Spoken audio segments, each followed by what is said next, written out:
Well, good afternoon, everyone.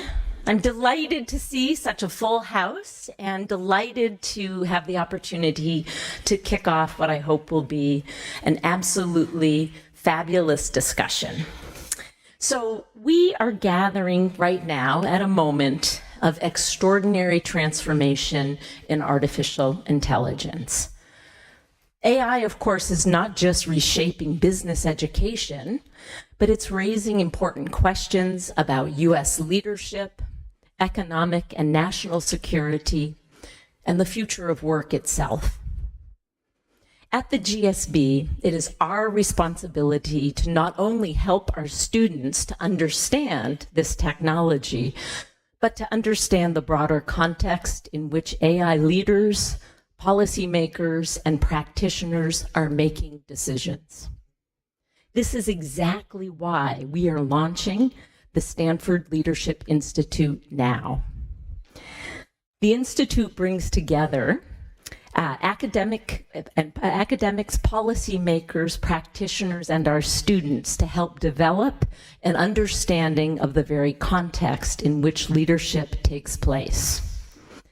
My hope is that today's discussion will surface practical insights, raise important questions, and deepen all of our understanding of how we can responsibly harness the potential of AI while thoughtfully addressing its risks.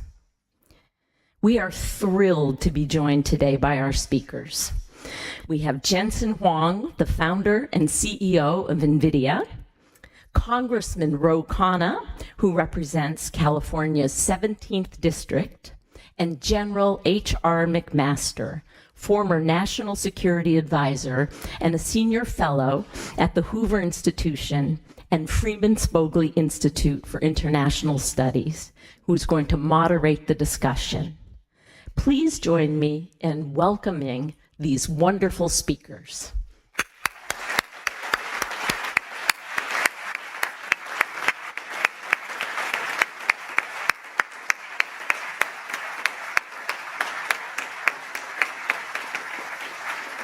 Thank you so much.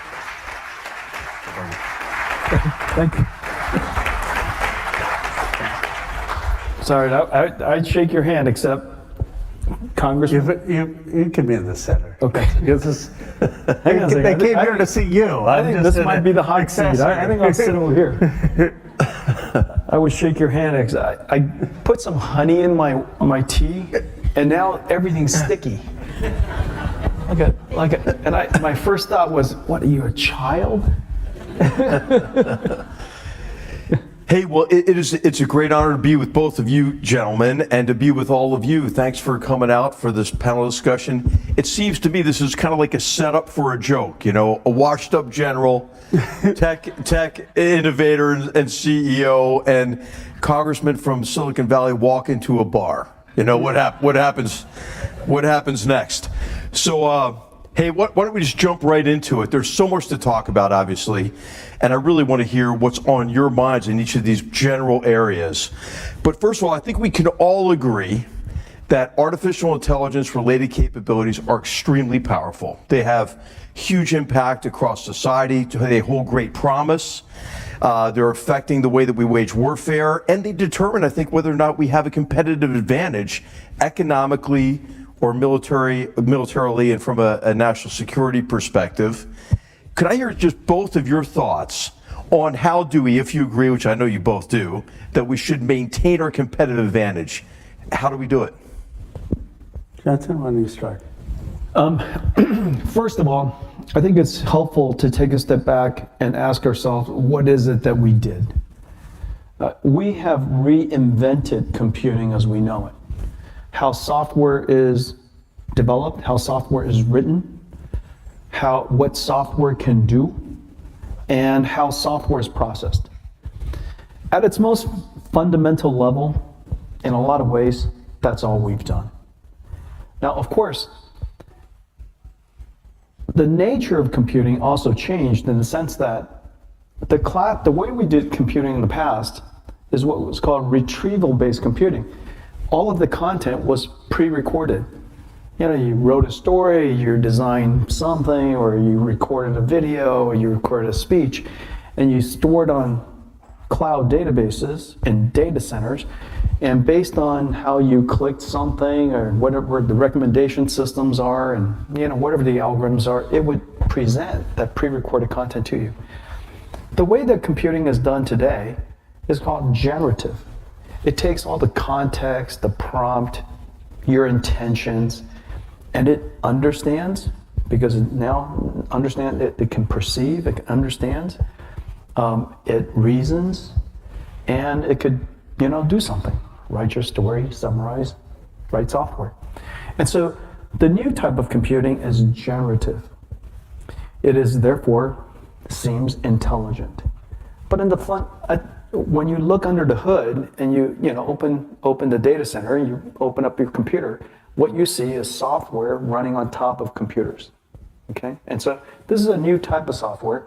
It is incredible in that sense, but it's no more incredible in that sense. Mm-hmm. It's not an alien. It didn't come from outer space. It's not things like that. Okay? And so I think that number one, now because of the nature of this new computer, everything about the computer industry has changed because it's so capable and it could do such amazing things. Everything from the nature of companies, the position of companies, and the nature of data centers went from storage of files to now generation of tokens. And I call them factories. You turn electricity into tokens, it's manufacturing something. The classical data centers used to be a file server. Now you have basically token generators. Well, that takes a lot of computers. And so now the question is, what can it do? Well, I think that it's fairly clear to all of us that the latest rev of AI, which allowed us to go from perception to generative to now agentic systems, this next click of AI has proven to be incredibly capable. And we expected it to be, and it's doing really great things. Now, the implications to all the different industries we can go into a little bit later. So the first thing is to understand, number one, what is the technology? From an industrial perspective, what is it?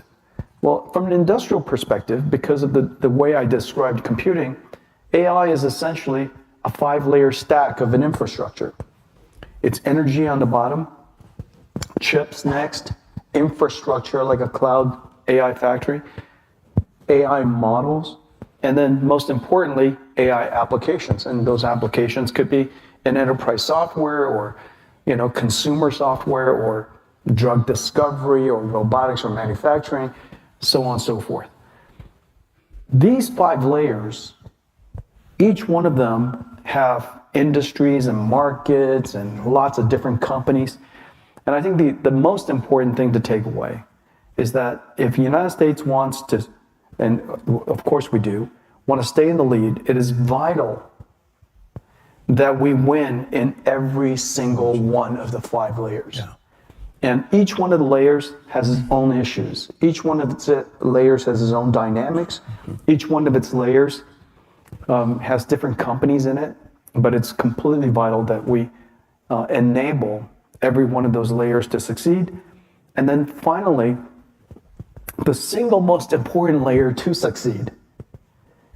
And if this layer doesn't succeed, the flywheel will never happen. And if the flywheel doesn't happen, the technology will never scale, the industry will never scale. The most important thing is that the application layer is diffused into into society, into our industries, and that AI is actually being used. Right. If we cause ourselves because of anything that we decide to say, that we decide to do, and it caused our country to be so fearful of AI that we resisted it, that we regulated it out of society, we regulated it out of industry, and we slowed ourselves down, it would be really quite unfortunate that this industrial revolution that we invented, that we started, that we're in the across the board leadership position at, that somehow we didn't take advantage of. So if I were to sum up what you said is to really work on removing barriers to adoption, to AI adoption, and think about how you can accelerate the development of the technology, but then the application of the technology. And Congressman Connor, what do you think are the keys to maintaining our competitive advantage? What are you most concerned about in terms of how we stay ahead? Well, first of all, let me just say it's an honor to be here. An honor to be here with Jensen. When I first met Jensen, his first question was, Congressman, how do you understand Maxwell's law? And gave me a pause, and then he proceeded to explain it very simply. And so he is someone who's an economic patriot, and I respect, even where we disagree, I've found him to be very thoughtful. And General, I've appreciated you putting our country first. And thank you to Stanford GSB for hosting us. The first thing, in my view, that gives America a comparative advantage is that we have people from around the world who want to come here, study here, innovate here, be part of the research universities here. If you look at the AI startups, 60% of them have been founded by immigrants. If you look at the AI researchers, 72% of them did not have an undergrad degree from the United States. They had an undergrad degree from other parts of the world. 38% of them are Chinese nationals who came to the United States. You're making me think of Wang An, the founder of Wang Computers. Yeah. And so I believe there's something not just about getting the world's talent, but having the world's talent interact with each other from diverse perspectives that creates magic and innovation. The second thing is our research universities, or where we are. We have 14 of the world's top 20 research universities. You have Tsinghua and Peking University, 2 in China. We have 14. Now, Nature magazine says that they have 9 out of the 10 top quantity, but we still have the top quality in research. That's not by accident. That's because we've funded research universities. Of course, people remember it was in Stanford that because of NSF funding in 1969, you had the ARPANET, internet from UCLA to Stanford. We need to continue to fund our research universities. Third, I would say it's our academic freedom. In our country, you could be, as I know as a politician, you could have any job, and your view on war and peace or economics matters as much as a PhD, a congressman, or a president. And people are not afraid to say, you're wrong. They're not afraid to question authority. They're not afraid to speak out. They're not afraid to challenge convention. That is our comparative advantage. We need to keep that. And finally, which is here at Stanford, the tech transfer program, the idea that universities can collaborate with the private sector. We have a magic formula with the government, universities, private sectors working together. Those, in my view, are the fundamental principles that have allowed and will allow America to continue to lead, whether it's AI or in other technology. Great. Well, to maintain competitive advantage, then we're going to remove barriers to application, which can be emotional, attitudinal, and you're emphasizing human capital, research funding, really academic freedom. I think the power of our free market is part of that. Got to say that here at the home of Milton Friedman here, at the Hoover Institution. But of course, there are certain actions that we have to take beyond even just funding research to maintain our competitive advantage that involve not only really incredible innovators like Jensen and your team, but government policy. And so how do you view economic statecraft? What is the role of the tools of economic statecraft? I'm thinking in terms of an issue that you've had to confront directly: export controls, inbound and outbound investment screening, creating the right incentives for investment by maybe countering elements of economic aggression, dumping of certain materials to maintain a grip on critical supply chains, for example. But also, deregulation and removing barriers are really impeding us maybe from maintaining that competitive advantage at all the levels you described, from energy all the way through to application. But how do you view economic statecraft, really the role of government and government policy in maintaining this competitive advantage? Our situation is a little different than most industries. I would say that the computer industry, the computing technology industry, is one of America's national treasures. Unlike all of the other industries, this industry leads the world. Between computing technology, of course, I'm at the epicenter of computer technology education. This is one of our nation's national treasures, no doubt. The other one, of course, is our financial services industry, the backbone of the world's economy. Almost every other industry, we need subsidies. Almost every other industry, we need protection. These two, we don't. These two industries, we thrive, we lead. At a level that is, hard for most people to understand.